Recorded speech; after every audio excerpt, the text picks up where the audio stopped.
Good afternoon, Houston, and welcome to another episode of Reasonable Doubt, brought to you by the Harris County Criminal Lawyers Association.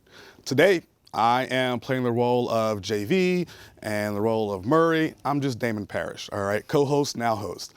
We have a special guest today, but first, let me introduce Justin Harris, the man behind the scenes. Hey, I'm not behind. Yeah. Well, you know, we peeked behind the curtain, now we have Justin. Yeah, unfortunately. So I said we have a special guest, and I'm excited to have this guy on the show here. Now, I'm gonna describe him first because if you see him around, you probably don't notice him. He's not a very noticeable person. Slips by. And he kind of like sneaks around like a little like criminal defense attorney ninja. And you know, his voice is really kind of like high pitched. It's not very low, but he is our current winner of the HCCLA Lawyer of the Year. So today I'm gonna introduce Mr. Joe Wells. Joe? Guys, it's a pleasure to be here. I've been bugging JV to let me get on this show for quite some time, and now that he's not here, I finally get to get on. We made it. You know, now that JV is gone, a lot of cool things are happening. We do miss him, but it's a cool show now, right? So Only up to go. It's the only way we can go, right? On the way up, Yep. on the way up. So we have Joe here today. Congratulations, Thank Joe. you Lawyer very of the much. Year, Harris County Criminal Very, Association. I'm very honored. It was, there's nothing like being honored by the people that you actually work with. And it really touched me. Made me feel very humble. So to give the audience what it means to be Lawyer of the Year, it means you have done something for the past year, not just one thing, but a series of one things that have been incredible, right? It's not just one victory, it's not just one fight, it's a lot. And that means for the past year, or this year in particular, your achievements were, at least as we judge it, great, astronomical. And every year we have a lot of lawyers in the courthouse who do a lot of great things. So it's not a easy decision. It's not a person that stands out. But when you do win it, that means you were phenomenal. And Joe, I do believe last year you were phenomenal. Well, I appreciate that. So what I want to do is talk about some of the things last year that you did that stood out to you, that really kind of brought it home. Like some of your wins, losses, fights, things last year that you thought were just very important to you, and not just in practice, but as far as this award as well. Well, I tell you, it actually starts back at the end of 2022. And I tried a case, a murder case, represented an elderly woman who had stabbed her husband to death. She stabbed him 89 times. You said 89 times? 89 times. So to be clear, not 8 to 9 times, but 89, one less than 90. Yeah, she stabbed him 89 times while he was lying in bed. And previously she had tried to kill him by hitting him over the head with a hammer. But That night or previous day? previous, no, a year or so before that. All right. So she's a peaceful lady. All right. Happily married. I am too. Yes. We were able to show at trial that she had been a victim of horrendous abuse by her husband for going on 40 years. And just terrible abuse.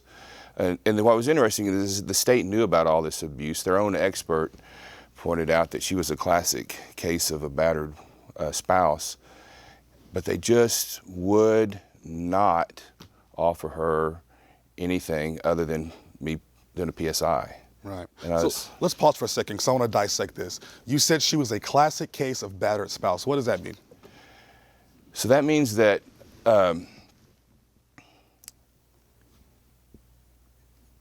basically she had finally just had enough and she snapped. He abused her since they had gotten married. They were from a rural area in southeastern Louisiana. Tradition and religion, they weren't going to get a divorce. Right. He moved her here to Houston, separated her from her family, dominated her mentally, dominated her physically. He beat her. He beat his own children. He would do things like when his grandchildren would come over, he would spray the grandchildren with mosquito repellent, and then he would spray her with roach spray. Oh. Those are the kinds of things that he would do. And so she finally reached the point where she just couldn't take the abuse anymore. And that's when she struck him with a hammer. What happened is he had threatened her with a gun that he was going to shoot her, and she was able to get the gun away from him and then hit him over the head with a hammer. Unfortunately, it didn't kill him. And he had the audacity when he was at the hospital. This came in at the trial through medical records. He was shocked and surprised when he told the people at the ER, he goes, "I can't believe this. I threatened my wife with a gun and she hit me in the head with a hammer." Right? That was his attitude. Wow. Now, for this poor woman, they then sent this man back to her house for her to have to take care of her. So now she's having to take care of her abuser, and he did not let her live it down at all, that she wasn't successful. So finally, the threats and everything built up, and he tried to stab her. That's what led up to her stabbing him that night. And there was 89 wounds. Majority of them were superficial wounds. Sure. Right, right. But it takes a lot of energy to stab somebody. And 89 stabs, that's a lot of energy. yes. It's a lot, yeah. It's a lot. But A lot of abuse and anger coming out of Right. it, probably, too. yes, but you know, when the jury heard from her family and from the experts, they understood at that time that you know, she had just had enough. I think the jurors, you know, felt that he deserved it. You know, Yeah. they probably would have helped her. Right. By the end of that trial, I think some of the ladies on the jury would have probably gone out there and helped her stab him to death because he is such an awful person. Some of the men too. Yeah. So Did then, you have any trouble, did you have any trouble during the trial getting the evidence and the testimony in about him? No, I didn't have any problem with that. The state object? Or Well, kind of... what had happened is the state's own expert was in agreement that she was a battered spouse. There was no way of getting around that. They provided that to you before trial, like in a notice, or? Yes.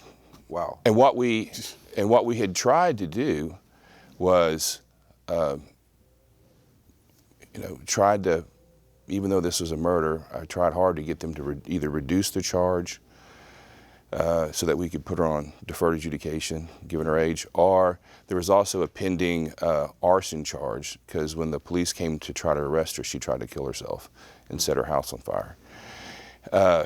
Awful. And I was, you know, we'll dismiss the murder and we'll put her on deferred for the arson charge. But the higher-ups in the DA's office refused to do it.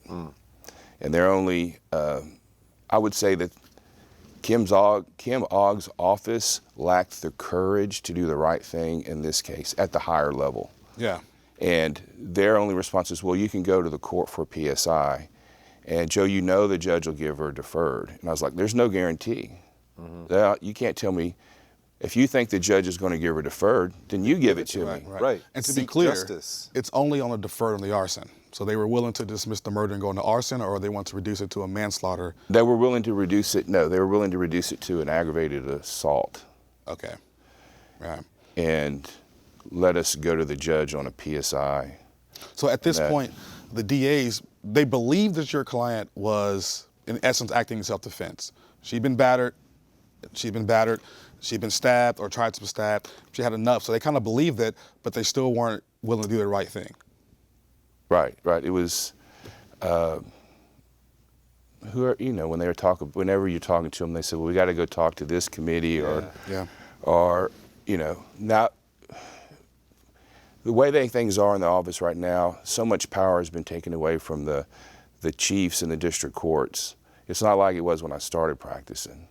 When I started, a district court chief in Harris County had as much authority as the elected district attorney in any of these rural counties, and had tried more cases than them and handled more serious matters. It was a very prestigious thing to be a district court chief.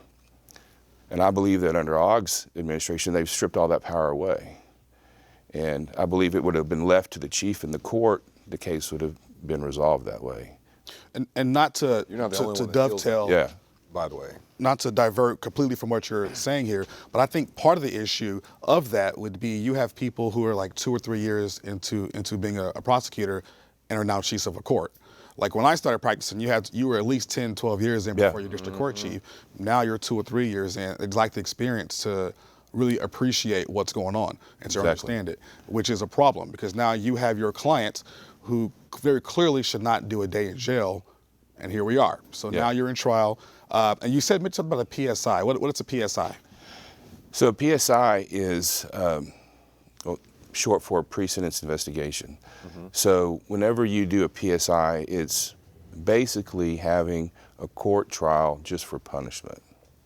And you have the benefit of the probation department doing an investigation, compiling a report that's sent to the judge for review.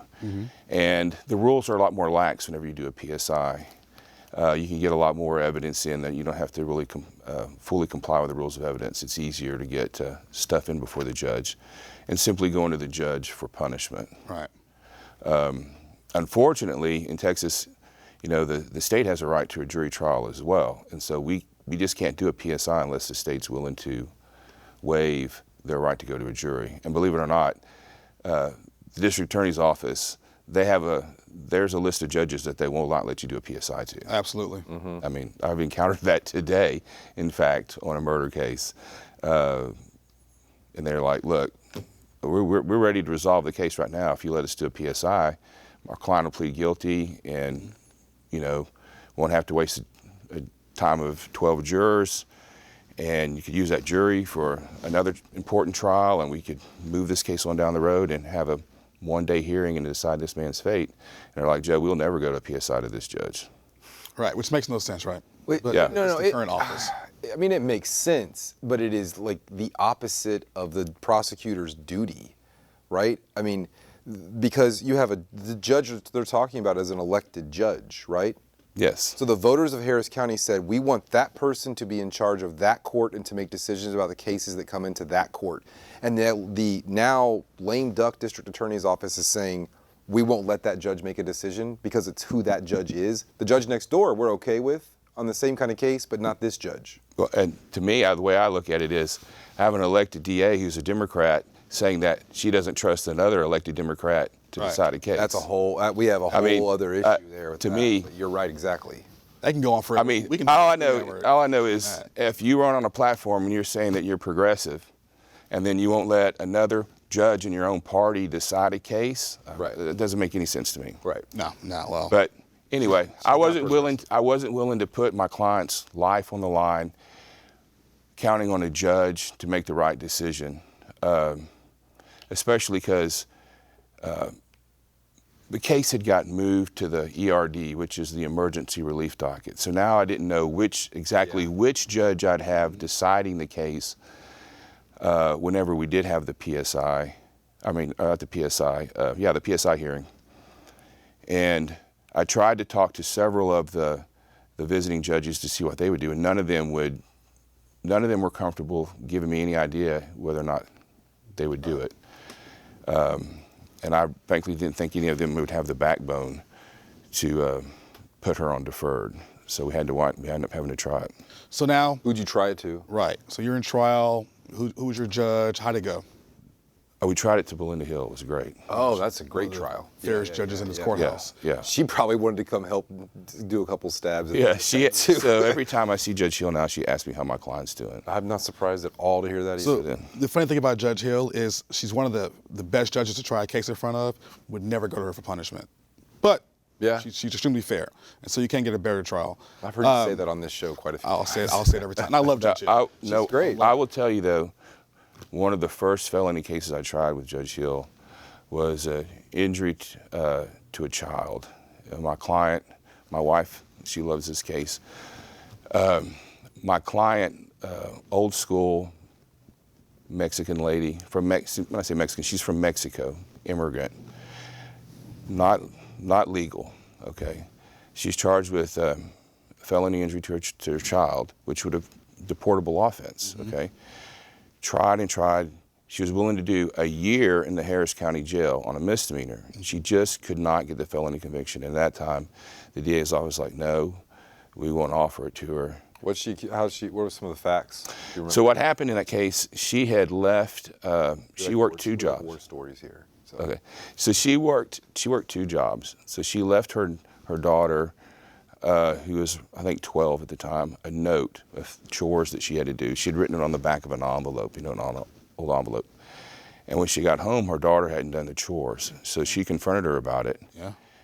And then they got into an argument. So she went to spank her daughter.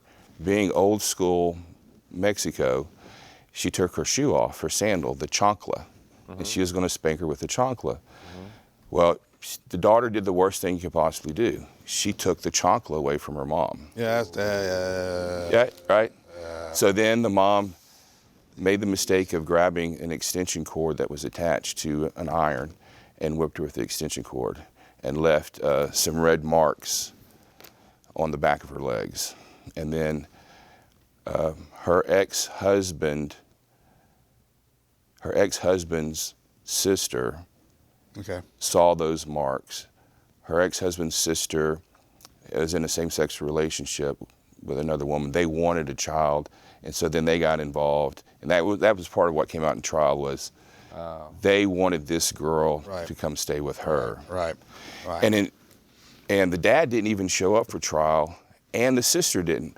The witness the state had at that trial was the sister's partner. Right? That's a strong case. Right. But so this is all tried in front of Judge Hill. When I asked for the lesser included of deadly conduct, which would have been a misdemeanor, right? Class A. And that it was a mistake. This is one of those things I look back now and I should have never done that. And me asking for the lesser, which was probably legally the right thing to do. If anybody ever questioned me from a law professor or from the bar, they would say, oh yeah, Joe, that's exactly what you should do. But that triggered the state to realize, oh shit, we're gonna lose this case. So they asked for the lesser of reckless instead of intentional, which is still a felony, it's a state jail felony. Judge Hill didn't give me the deadly conduct lesser, but she did give me the reckless lesser. Jury comes back, finds her guilty of reckless. And when I talked to the jury, they said, Joe, we would have never found her guilty of intentionally hurting her child.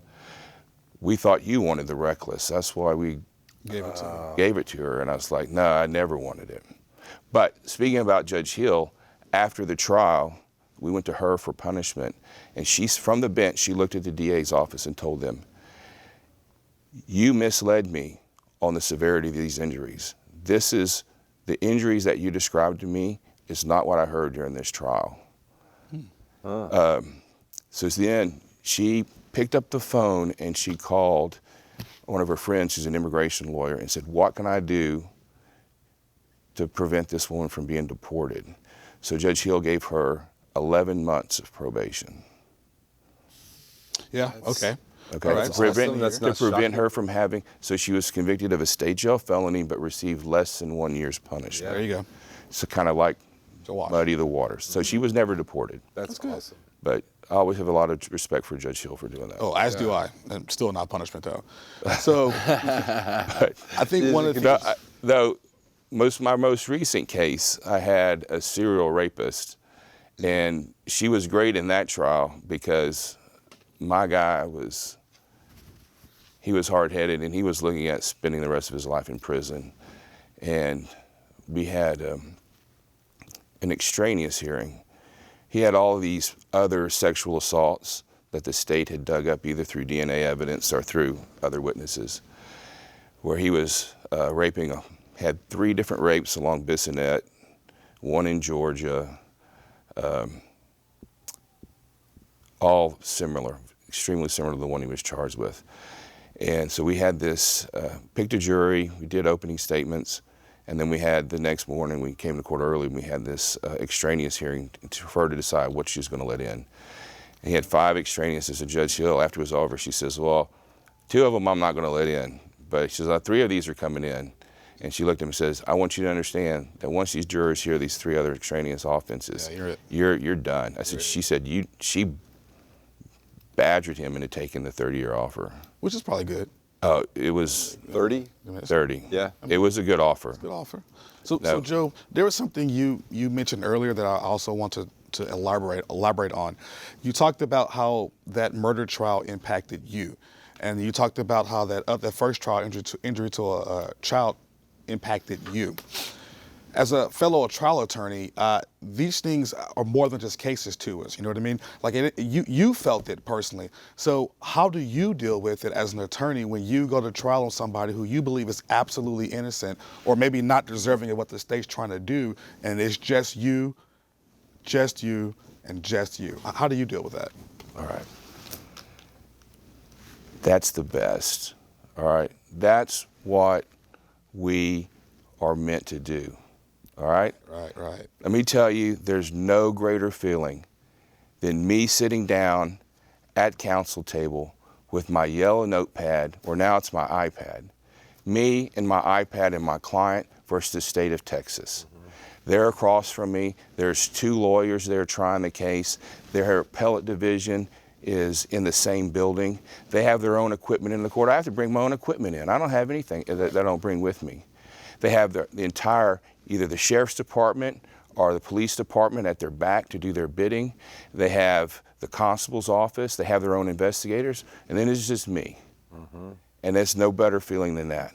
It's like, I picture, when I was a kid, I loved the movie Conan the Barbarian. Did you ever see that movie? Yeah. And at the end of the movie, it's him versus the forces of doom coming at him, and he prays to Crom, his god, and he tells him, I've never prayed to you before. I don't have the tongue for it. And he says, it doesn't matter right now who's right or who's wrong, or if we're good men or bad men. All that matters is that a few stood against many. And I'm asking you to grant me revenge right now, and if you don't, then to hell with you. I'll never pray to you again. That's how I feel when I sit in the courtroom and it's me with my yellow pad against the state. That's a good feeling, huh? It is. It's a great feeling. What we do. I'm not surprised to hear that you emulate Conan the Barbarian. Well, I love that. What we do is honorable. What we do, we are on the front line between tyranny and justice. We are on the front lines of it.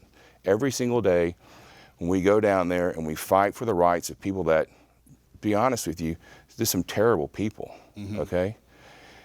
But when we ensure that those rights apply to those people, we ensure that they apply to our loved ones, to our family, to our friends. Amen. And there's no greater feeling. Now, does it make you nervous when you try a case with an innocent person? Yes, it does. It's easier to try a case with somebody who's guilty, because then you're not worried about what happens if you lose, okay? Right. If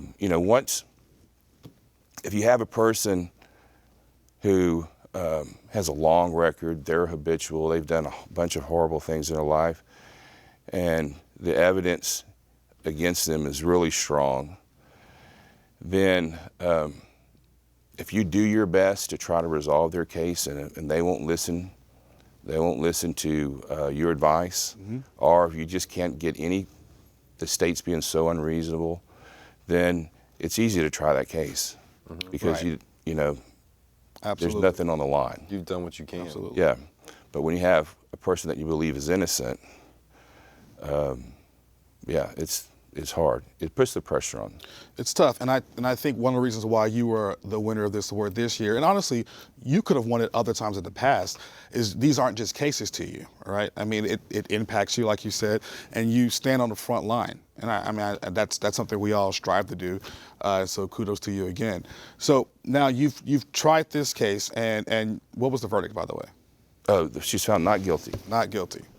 And honestly, I knew she was not guilty, and I wanted to bring that up, not so much to say you did a good job, but that you got into the fault, and you got a justice verdict.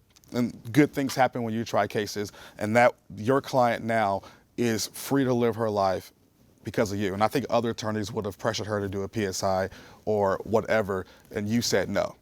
Yes. So what else happened last year that was great for you? Well, look, let's back up a little bit. Okay. So we talked a little before the show started.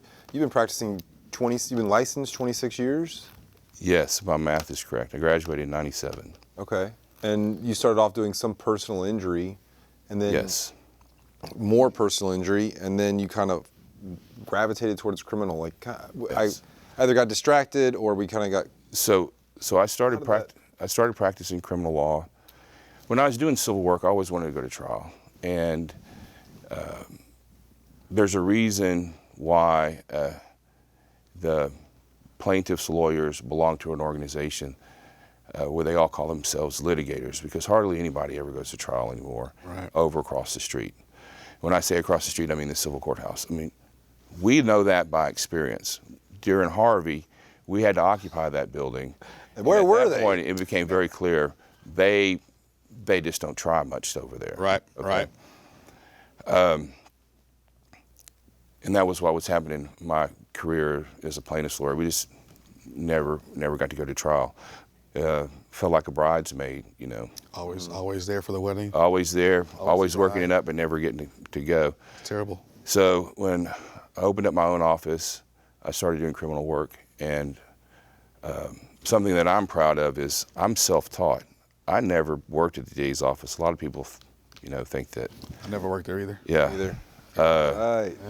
All right. Murray, I think it true gives believers. us an advantage because agree. we're able to think outside the box, or at least in the old days when the DA's office trained people.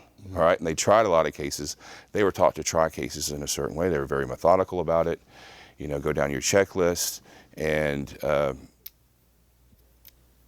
I think not having worked for that office can be an advantage in that you can think outside of the box. Correct. And so going back to what you said about the Chonkla case, you know, that it changed the way I do things. At that point, I realized sometimes you're better off taking the risk. I should have never asked for that lesser. Right. Looking back, I always ask myself that now. Whenever I'm in trial and I'm working on a charge, and I say, should I ask for that lesser or not? I always think back to that case, and I'm thinking, you know, do I really want to give them an out? Do I really want to let them split the baby? Right. So, you know, I think that I really believe that fortune favors the bold. All right, that the Romans had a god for fortune, and she favored those that took risk. She favored risk takers, and I think that as lawyers, we should not be afraid to take the risk. We shouldn't try cases by the book. And I think sometimes we get so afraid of what's going to happen on a writ or a grievance or whatever that we're doing things that we shouldn't be doing, or they might not be the best strategy for our case. Right. Because a lot of times, and I think this is a fault I think we have when we train younger attorneys, is we always talk about how not to be ineffective. All right, make sure you do this to not be ineffective. Make sure you ask for the lesser to not be ineffective. Make sure you ask for a mistrial to not be ineffective. And I do believe that that's bad advice, because we're not teaching people how to win. We're just teaching them how not to be bad on paper. Right? Yeah. And that's not something you want to do. And like you just said, when you have your defensive plan, you gotta fight for it. And when you're in a fight, you know what I mean? When you're in a fight, you fight to win. You don't fight to hope that later on somebody else might look back on it and say, okay, you actually did win it. Or you don't fight to get another chance to fight. You fight to win this fight right now. All right, So here's put what all I'm the going to tricks. say. This is the United States of America. We play football here. We don't play fucking soccer. We don't play soccer. All right? We don't play to tie. Right. All right? We should play to win. That's what I would tell people. If you're going out to try a case, play to win. Don't play to tie. That's what it is. That's what it is. So, but there's so many of us now,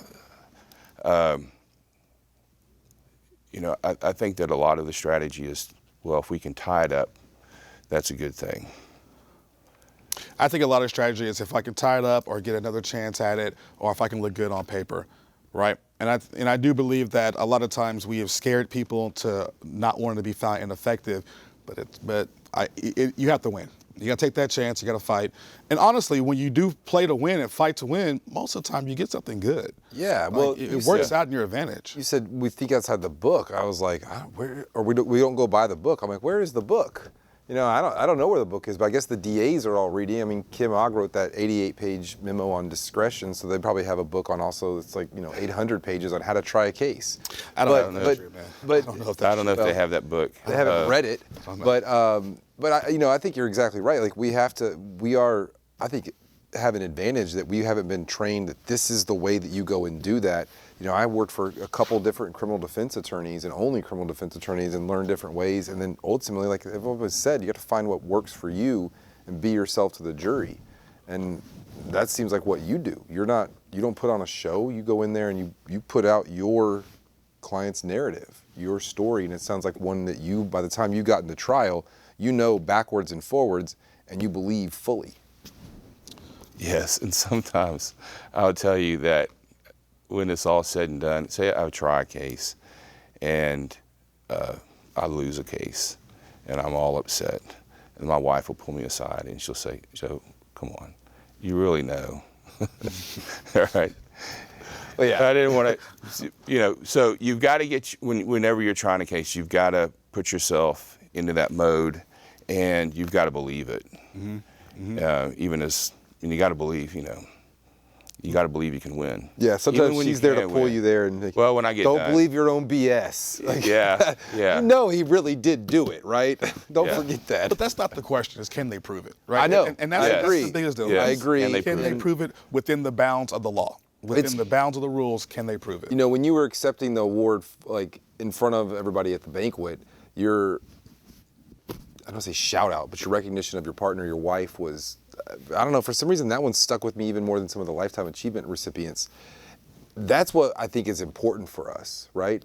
Is someone to kind of remind, because it is like, you don't understand that fight, like, yeah, okay, factually, whatever, but they shouldn't have gotten this one past me, those feelings, right?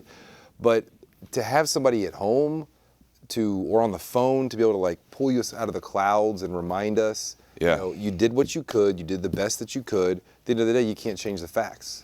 That's important. Yes, it is, and you need to have a sounding board when you're preparing for trial for somebody that's not a lawyer, somebody that you got to run ideas by. We don't have the luxury of large civil firms to have. Consultants and mock juries and all that kind of stuff. Right. So I use my wife, I use her girlfriends, and run the ideas across them, and it helps. Yeah. You need them to say, if something's bullshit or not. You need them to say it. Yeah. So Joe, you've been doing this for 26 years. I want to ask you, what is in all 26 years, your most memorable moment? Like, what either was funny, or was a great trial, or you learned something, or you felt most vindicated, whatever. What has been, if you can find that one moment, what has been that one moment in 26 years that you've enjoyed, or is most memorable to you? I would say the most fun that I've had during a trial was this past year when I tried a murder case involving two young men out of Lufkin who had come to Houston to buy some drugs. Oh, I remember this case. Yeah. Tell us about this case, because this case was actually, tell us about this case. And in that case, my client was the driver. He drove himself and two buddies to Houston to buy some drugs. They were coming to Houston to buy some drugs that they couldn't get in Lufkin. Mm-hmm. They had a guy in Lufkin that sold them weed and some other stuff, but they wanted the higher end, what they believed was ecstasy, what we all know is actually meth these days. Yep. But meth or ecstasy, THC wax and paper, those kinds of things. They were coming to Houston. And there was a guy here who, drug dealer, he actually worked a regular job, but on the side, this is a side hustle. And so they came to meet him at a nice high-end apartment complex over on the west side. And my guy was the driver, and when the drug dealer came to meet with them, he jerked open the back door, and the backseat passenger wound up shooting him in the head with a .22 rifle. Okay. They then take off and leave. Of course, there was security camera footage of the car. It traced back to my client's grandmother. And eventually, you know, he gets arrested, and the shooter gets arrested. And there was no question that my client wasn't the shooter, okay? But the shooter was next door neighbors with a local constable in Angelina County. Okay. Okay. And then the shooter and the backseat passenger, after the shooting, they went back to the shooter's house, and my guy left the next morning and didn't go back. Well, everything starts to happen. Houston homicide gets a hit on the car, they trace it back. So they contact Angelina County Sheriff's Department, and their detective, Billy Jack. I couldn't make Billy Jack. So Billy Jack. Angelina County. Yep. So Houston homicide makes an appointment to come out and get help from Angelina County, okay? They come out and they get a warrant and they seize the car that they were driving that night, okay? Well, on video, it comes out at trial, we're watching the video, the seizure of the car, there's the constable who's the next door neighbor of the shooter. He's out there too, okay? So then then the next day, they come out to do interview everybody, all right? Well, my client was set to be interviewed that afternoon at the local burger joint there in Lufkin. Before that interview, Deputy Billy Jack goes out to the shooter's house and meets with the shooter and his family along with the constable, okay? And at first, during trial, I have this recording, and I thought it was the Angelina County detective, where he was talking to the parents. He started telling them things. Well, we know this boy, your boy's a good boy. He's played baseball with my son. He's a good kid. We all know that this other kid, my client, he's the bad one. And now's your time. If he's the bad one, he's the one really responsible. All you boys need to get your story straight, right? Oh, so lie. Yeah. Well, in the end, the story that they came up with is that my client had masterminded this armed robbery, which didn't make any sense because, you know, why would you bring a .22 rifle with you when you had access? I mean, this is Lufkin. Yeah. These boys had access to all kinds of guns. Yeah. Why would you bring a squirrel shooting gun? Exactly. Right. And why, if you were planning this robbery for a long time, which is what they told the police, why would you never tell anybody?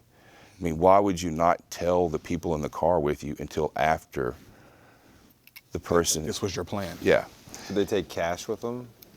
Yeah, they had some money with them, but they didn't have enough money for the amount of drugs that the guy was wanting to sell them. But most people buying drugs don't have enough money for as much as the dealer wants to sell them. Exactly. So all of it. Exactly. But so during trial, and I thought I was going to have this great moment, and cross-examining Billy Jack, and I was going to ask him about this recording, okay? And he had not listened to it.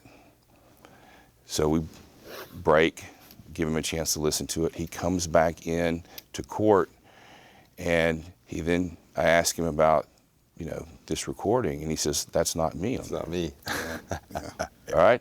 And I said, "What do you mean it's not you?" I said, "This is a Perry Mason moment." All right, I said, "Detective, I've listened to this recording. At the start of the recording, it says, 'This is Detective Billy Jack with Angelina County Sheriff's Department.' Is that not you?" He goes, "Oh yeah, that's me." He says, "But the rest of it's not me. That's my recorder. That's the constable who's talking the whole time." And so he was secretly recording the constable. The constable didn't know he was being recorded. Billy Jack had recorded him. And he, at that point, he realized he had fucked up. And he threw the constable under the bus. Wow. He threw him. He is like, yeah, he said that, he did that, yeah, he did say that. And then at one point, he turned the recorder off so they could have a private conversation. And so when HPD homicide got on, he was a very straight-laced detective. I mean, I went through the procedures with him, what Angelina County Sheriff's Department and Constable's Office did, and he was like, no, we would never do that. I said, would you ever have a recording, have a conversation with a homicide suspect and turn your recording device off? He said, never. No. Well, actually, I don't think you can. I mean, under 3822, when you interview Not if you a want to use defendant, it. you have to, obviously, but I mean, you have to have it recorded. You have to have a recorded statement. It has to be in its entirety for it to be later possibly admissible. 100%. Well, then it really got good later in trial because my client had evaded, and the state wanted to make a bill. They really wanted to hammer home this evading that he did. And they called the officer who initially started the chase at Angelina County. Well, it just so happens he turns out to be now the chief deputy and is in charge of all their training. So I had him go through everything that Detective Billy Jack and the constable did, and he said everything that they did was contrary to their training.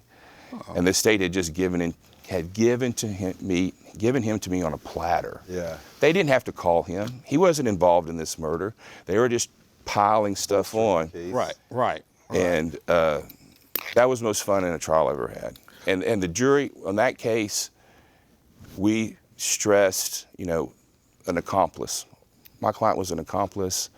Under the accomplice witness rule, there has to be more evidence than just the testimony of the accomplice. And so we made out that, the shooter was an accomplice and the front seat passenger who wasn't charged for some reason, he was an accomplice too. Just unindicted accomplice. So those two guys, you couldn't convict him just on their testimony alone.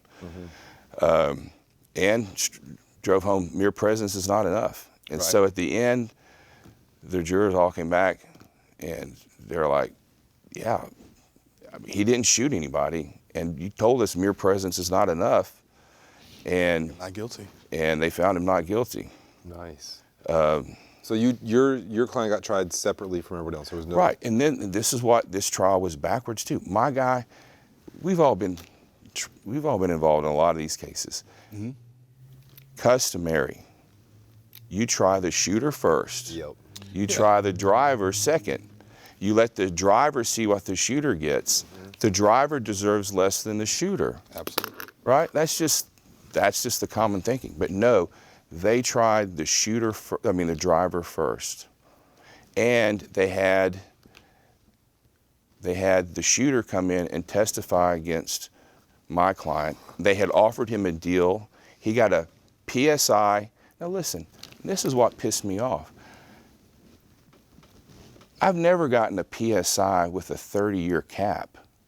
On a murder? On a murder. By a shooter? By a shooter. Yeah, by a shooter. That's kind of And they gave this guy a cap on a PSI. And that was one of the reasons I was so intent on trying this case, because I was pissed off. I'm like, you guys never, ever give that kind of offer. Right. And he had, and this pissed me off too, is he's had a lawyer from Conroe. I'm like, you're giving a lawyer from Conroe, just personally, a cap with a PSI and a cap on a murder, and you won't give any of us who are down here every single day? The ones you know. Yeah, you're going to pay for it. Wow. See, I like that. Yeah. You're going to pay I like for that. it. And Joe, that's one of the reasons why you want it. And so, I like it. And then I took great pleasure in this. When the shooter was on the stand, we took a break, and he was set to have his PSI coming up. So I went up and talked to him, and I told him, I said, look, I'm about to cross-examine you. I understand your situation. You're about to have this go in front of the judge for punishment. I said, I'm going to do my best to help you out. I know that you didn't shoot him because you were planning to rob him, were you? He goes, no, I wasn't planning to rob him. I said, I know that. And I know it had to be scary. Kid from Lufkin coming down to Houston, and the complaining witness was a big old guy taking a bunch of steroids, really big. He goes open that back door. He scared the hell out of you, didn't he? He said, yeah, he did. And I said, well, this is what I think happened. I think you got scared and you were afraid he was going to hurt you, so you shot him in self-defense. He goes, yeah, that's exactly what happened. So when I cross-examined him, he put on a beautiful self-defense case. And then I got the instruction for it. I got a self-defense instruction because my guy got the benefit of it as the accomplice. Right. You don't need a lot of evidence for self-defense. Right. It's a scintilla. So we got the self-defense instruction, and after that, I know that the other lawyer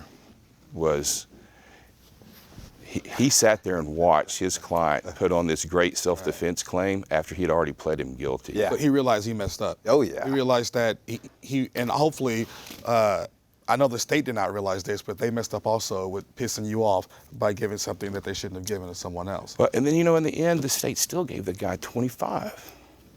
They screwed themselves from the start if they didn't try that one other first. Because you also, the other reason why you also let the driver see what happens to the shooter is because that shooter's number is going to be higher, theoretically, right, than the driver. So you put the driver on first, and you see the driver get 10 years, and the shooter's bolstered to take his murder case to trial, right? So and then the decedent's family in that case is one of a long list of complainants' families who are not gotten justice under this Harris County District Attorney's Office. Well, they just from fumbling basic strategy things. That's a different ball game. So Joe, we got 10 minutes left. All right. And I do want to ask you this question. So now that you 26 years in, Lawyer of the Year, I'm sure a lot of people ask you for advice or help. I'm sure a lot of people come to you and say, hey, Joe, I got this or that and the third. What is your biggest piece of advice other than take a chance, other than take the risk? What is your biggest piece of advice that you would give to a younger attorney trying to follow your footsteps? Not be a prosecutor, be a defense attorney, and actually be a trial attorney that not only will go to trial, but go to trial effectively and put on a good fight. Win or lose, what is your biggest piece of advice? My biggest piece of advice is to not be afraid to announce ready. Don't be afraid to lose. You've got to try cases. Yeah. And good things happen when you show up and announce ready for your clients.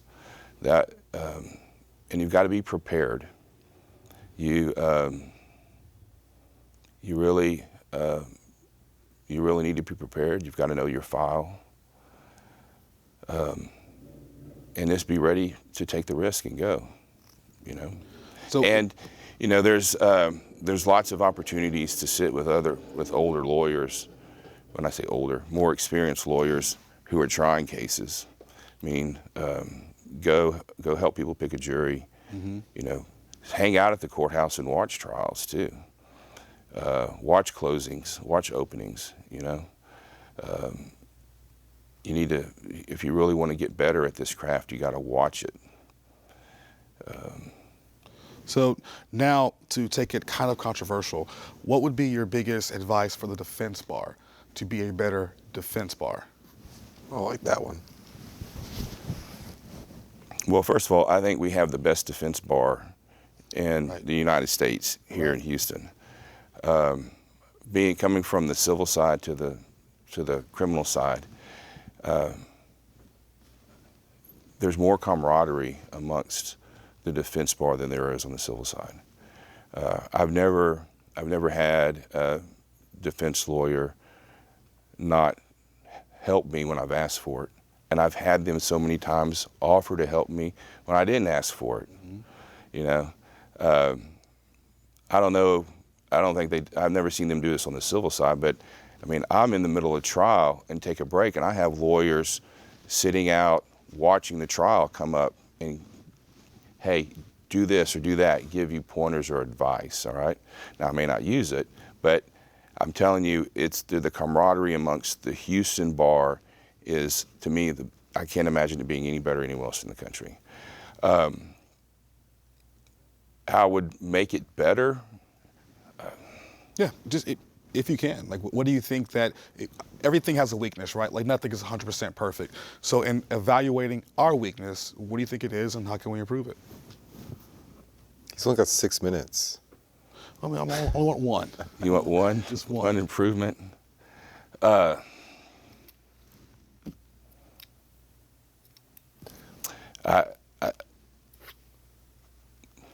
We need to try more cases. I agree. When I started out, lawyers cut their teeth trying DWIs and assault family member cases in misdemeanor court. And a DWI was a great training tool because you would have an expert, so you got to practice on an expert. You would have, oftentimes, the defendant would testify, okay? And the stakes were low because if it was a person's first DWI, we all knew if they lost, they were going to get probation. Now, their probation might be longer than what the state had offered, but still, it wasn't a significant amount of damage to the client. It was worth trying it and taking the risk. There were some really good lawyers who were trying DWI cases. We've gone away from that.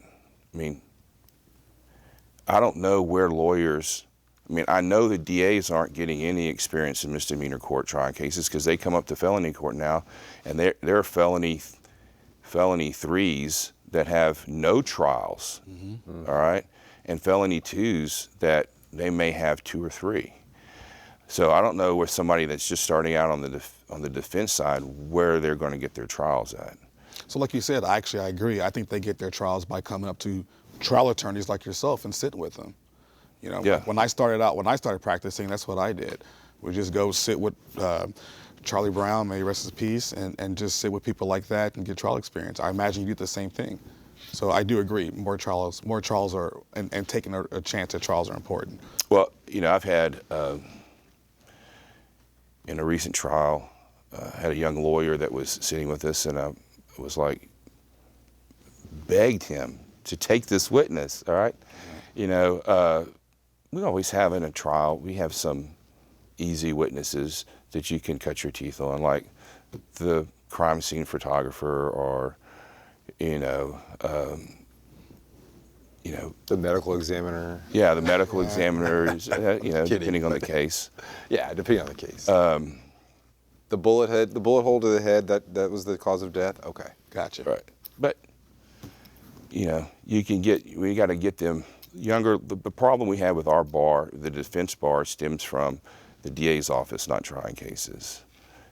And it hurts the quality of the lawyers in this county, because I think we have the best trial lawyers here, criminal defense lawyers. But we may lose that if the people that are coming up behind us don't get to try cases. Right. We got to help them out. So we got 3 minutes left. I'm going to give you the opportunity to give any kind of shout out you want to give. To thank anybody. We heard your wife, and so I know she's probably watching. So if you want to do her, that's probably good. Safe bet. But I'm going to give you a chance to say to anybody out there you think is watching, any kind of shout out you want to do, or just give you any last minute advice or tips or funny story or quip. The mic is yours. Well, I tried a lot of these cases this past year and a half. I had co-counsel, Wendy Aiken, Abigail Anastasio, Mary Kahn, and I'm thankful for them for letting me try cases with them. Of course, my wife Karen, I'm always going to give her a shout out. And like I said, I'm always going to be complimentary of the Harris County Criminal Lawyers Association and the lawyers here in Houston. Like I said, I think we have the best group of lawyers. And I never worked at the DA's office. I self-trained, and I've had so many people give me advice and help me along during my career. I'd give a shout out to everybody that's ever come up to me and given me some advice and helped me out through the years. And I hope that I can pay it forward. And anybody, well, I'd say this. You got to do what we do, you've got to be able to be willing to try the hard cases. And so there have been some young lawyers that I've said, hey, I've got a trial coming up. They go, well, what kind of trial is it? I said, does it really matter? Right. Well, what is it? I said, well, it's a continuous sex assault of a child case. Well, I really don't want to try that. I said, well, then, I don't know how I'm going to help you. 201 Caroline. We got to, we try the hard stuff. We do. And you learn a lot when you try those cases. When you fight on a losing case, and you earn more respect from the DAs when you take them to the ropes on a terrible case and you scare the hell out of them. Right. You make them earn it. Oh, and then they're like, shit, Joe's not a walkover. Right. I don't know. I mean, this is a great case for me, and I almost lost it. What is he going to do on a good case for him? There's always there's value in every case that you try, even when you lose, as long as you fight. It's just like dealing with a bully. Bullies, you always fight back against a bully, because getting in a fight's hard work. So the bully, once he picks on you a couple of times, he's like, man, I don't want to pick on him anymore, because it's a lot of work. It's easier prey out there. Yeah. So it's easier prey. And Joe, I can tell you this: I don't know anybody who ever look at you and think that you're easy prey. And I mean that. There's not a lot of people in this courthouse who are taller than me that I have to look up to, and it is cool, because you are taller than me, and I do look up to you. And I will say this before we're about to wrap it up soon. Every time I've seen you in court, you've always been pleasant, you've always said hi, you've always been cordial, and you've always offered help and gave help when asked for it. And I really appreciated that. You try cases, you fight cases, and you told me a long time ago, you're not a real attorney, Damien, unless you try the hard cases. What you just said a second ago, I was gonna say in my wrap up. You have said that to me, and I appreciate it. And I think that exemplifies why you won Lawyer of the Year, and why, honestly, like I said, you could have won it other times in the past, but you won it now. So thank you for your service, man. I think that any lawyer, So we have 30 seconds. So any lawyer who's ever had a record and said that they've never lost a case, that means they've never tried the hard never ones. tried a hard Yeah. case.